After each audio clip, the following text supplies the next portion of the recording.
हाँ तो hello guys, welcome to our channel Parmar teaching. और अभी देखो नई वीडियो के साथ जिसमें आज हम करने वाले हैं क्लास 11 के चैप्टर 7 का एक्सरसाइज 7.3 का क्वेश्चन नंबर 3 एंड 4 हम करने वाले हैं। तो बढ़ते हैं वीडियो में आगे। वीडियो आगे बढ़ने से पहले वीडियो को लाइक और चैनल को सब्सक्राइब कर लें। अब देखिए, अब हमें क्वेश्चन नंबर 3 करना है। सबसे पहले क्वेश्चन नंबर 3 हमारा क्या कह रहा है कि एक वृत्त है, उस पर हमारे 21 बिंदु रखे हैं, उनमें से हम कितनी जीवाएं खींच सकते हैं। तो आपको पता हो कि ये 7.4 एक्सरसाइज किसकी हमारी कॉम्बिनेशन की है, किसकी कॉम्बिनेशन की है। तो हम वो क्या कह रहा है कि हमसे कि एक वृत्त है जिसमें से हम कितनी 21 बिंदुओं से हम कितनी जो है जीवाएं खींच सकते हैं, 21 बिंदुओं से होकर जाने वाली कितनी जीवाएं खींच सकते हैं। तो हमें पता है कि जीवा क्या होती है। जीवा होती है हमारी, ये हो गया हमारा त्रिज्या और ये हो गया हमारा पूरा व्यास। ठीक है, अब इसके बस व्यास को छोड़ के अगर हम कहीं से भी किसी भी बिंदु पर अगर हम इसे मिला दें तो ये हमारी क्या कहलाती है,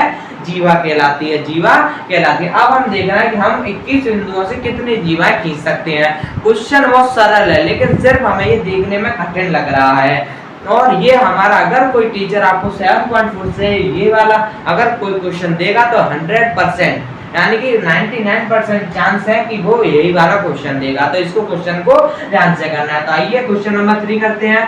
क्वेश्चन नंबर 3 में हमें क्या करें कि 21 बिंदु है, उनमें से हम कितनी जीवाएं खींच सकते। अब आपको पता हो कि जीवाएं किससे बनती हैं, एक बिंदु, दो बिंदु से जीवाएं बनती है। तो हम यहाँ क्या करेंगे, C2। अब आप कहोगे C2 ही क्यों लिया, क्योंकि मैंने आपको बताया है कि कॉम्बिनेशन हम तब करते हैं जब हम किसी में से किसी को निकालते हैं, किसी में से चूज करते हैं और उसे लेकिन व्यवस्थित नहीं करते। तो हमें ये कह रहा है कि इसे व्यवस्थित कीजिए, लाइन को व्यवस्थित नहीं कह रहा है ना, तो हम क्या करेंगे, हमें सिर्फ क्या करना है, उनमें से चूज करना है। तो इसमें से हमने निकाली कितनी, 21 में से हम दो रेखाएं निकालें, कितनी, 2 रेखा। तो फिर हम तीसरी चौथी ऐसे करके हमने क्या लिखा, 21 C2। अब हमें इसको सॉल्व कर लेना है। अब हम यहाँ क्या लिखेंगे, 21 C2 यानी कि एक वृत्त से हम 21 C2 जीवाएं खींच सकते हैं। या पहले लिख लीजिए, फिर हमें क्या करना है, इसको सॉल्व करना है। यहाँ लिखेंगे 21 C2 इक्वल टू 21 फैक्टोरियल, क्योंकि हमारा इसका फॉर्मूला क्या होता है, n फैक्टोरियल अपॉन में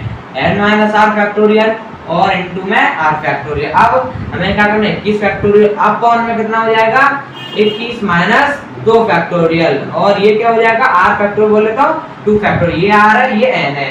तो अब हमें इसको सॉल्व करना तो कितना हो जाएगा, 21 फैक्टोरियल अपॉन में ये 19 फैक्टोरियल हो जाएगा इनटू में 2 फैक्टोरियल। अब हमें पता है इसमें से अगर हम इसे डिवाइड कर सकते हैं तो 21 इनटू 20 इनटू 19 फैक्टोरियल। अब हमने ये 19 तक ही क्यों छोड़ते, क्योंकि 19 नीचे भी है, तो हम इसे कैंसिल कर सकते हैं इनटू 2 इनटू 1, इससे हम इसे कैंसिल कर देंगे। फिर हम इसे काट सकते हैं, कितने टाइम जाएगा, 10 टाइम जाएगा। तो हमारे पास बचा क्या, 21 गुणा 10, हमारा आंसर आएगा 210। यानी कि हम 21 बिंदुओं से 210 जीवाएं खींच सकते हैं। तो आपका जो क्वेश्चन था वो थोड़ा कठिन लग रहा था, लेकिन अगर आप एक बार समझ गए तो आंसर हमारा चुटकियों में आ जाएगा। आंसर कितना है, 210। तो उम्मीद है आपको ये क्वेश्चन अच्छे से समझ आएगा। अब चलते हैं नेक्स्ट क्वेश्चन। चलिए फ्रेंड्स, अब चलते हैं क्वेश्चन नंबर 4 पर। क्वेश्चन नंबर 4 हमारा क्या कह रहा है कि 5 लड़के दिए हैं और 4 लड़कियां दी, उनमें से हमें 3 लड़के और 3 लड़कियों की टीम बनाने के हम कितने तरीके हैं। तो आइए बताते हैं। सबसे पहले हमें क्या जानना है कि हम कॉम्बिनेशन कब लेते हैं, परम्यूटेशन कब लेते हैं। अगर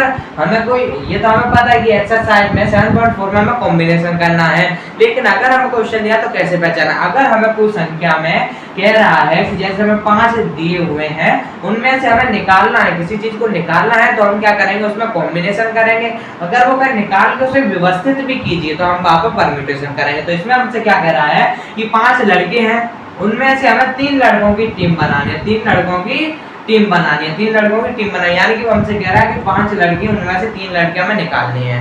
ठीक है, फिर हमें क्या करना है, फिर कह रहा है कि 4 लड़कियां हैं, उनमें से भी हमें 3 लड़कियों की टीम बनानी है। तो अब हमें क्या करना है, इनको सॉल्व करना, आंसर आ जाएगा। तो हम क्या करेंगे, इनके बीच में लगाएंगे इंटू का चिन्ह, क्योंकि जब हम इनका इंटू करेंगे तब हमें टोटल नंबर्स मिलेंगे कि हम इतने और इतने लड़के और लड़के। हमें वो नहीं पूछा कि कितने लड़के और कितने लड़के, हमें उसने क्या पूछा है कि कितने तरीके से हम बना सकते हैं।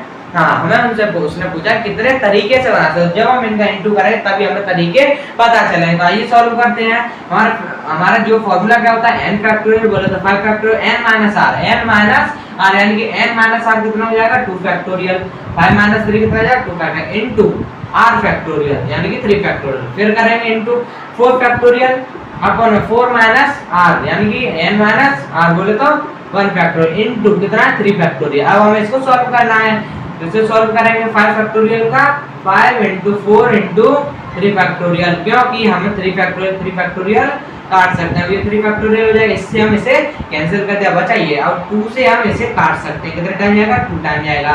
अब इसे सॉल्व करेंगे कितने टाइम जाएगा 4 into 3 फैक्टोरियल कर लेंगे, यहाँ पर 3 फैक्टोरियल रह जाएगा, 1 का कोई महत्व नहीं है, इससे ये कैंसिल हो जाएगा। अब यहाँ पर सॉल्व करते हैं, अब इधर क्या बचा 5 और 2 बचा यानी 5 2 जा 10, इधर क्या बचा इनटू में 4 बचा, यानी कि हमारे कितने तरीके हैं 40 तरह के, यानी कि हम 5 लड़के और 4 लड़कियों से 3-3 की टीम बनाए तो हम 40 तरीके से बना सकते हैं। और एक बात आपको ध्यान रखने की, ना परम्यूटेशन ना कॉम्बिनेशन कभी भी अपॉन में नहीं आता, इसका आंसर कभी भी अपॉन में नहीं आएगा, अगर आएगा तो सिंपल नंबर आएगा ना कि अपॉन में आएगा। तो उम्मीद है आपको थर्ड और फोर्थ क्वेश्चन अच्छे से समझ आए होंगे। अगर समझ आए हो तो वीडियो को लाइक और चैनल को सब्सक्राइब कर ले। मिलते हैं नेक्स्ट वीडियो, और प्लीज ये कमेंट जरूर छोड़ा करिए कि हाँ हमें समझ आया। और अगर आपको किसी टॉपिक पर वीडियो बनवानी है तो आप उसे बता दिए, कमेंट बॉक्स में बता दीजिए, तो मैं उस पर टॉपिक पर वीडियो बना देंगे। तो मिलते हैं नेक्स्ट वीडियो, तब तक जय हिंद जय भारत।